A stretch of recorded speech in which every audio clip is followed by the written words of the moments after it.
ახალგაზრდული ინიციატივების დარბაზს 4 ივლისს ცნობილი ჟურნალისტი, დოკუმენტურ ფილმთა ციკლის ჩვენებურების ავტორი გიორგი კალანდია ეწვია.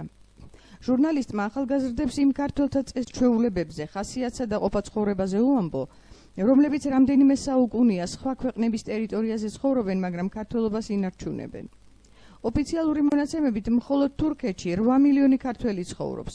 როგორც ამბობენ, რეალურად ეს ციფრი გაცილებით მეტია. ჩვენებურებს იმისთვის ვქმნი, რომ ჯერა, როცა ჩვენს ქვეყნებს შორის საზღვრები პრაქტიკულად აღარ იარსებებს და ამ ხალხს პირისპირ შევხვდებით, ისინი უცხო არ უნდა იყვნენ ჩვენთვის.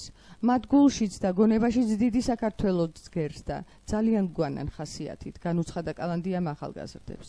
შეხვედრის დასასრულს დარბაზის წევრებმა ნახეს გიორგი კალანდიას ფილმი „აღმოსავლეთის მზე“, რომელშიც აღწერილია თამარ მეფის შვილიშვილის გურჯი ხათუნის ისტორია. ეს ისტორიული პერსონა თურქეთში გაცილებით ცნობილია ვიდრე საქართველოში.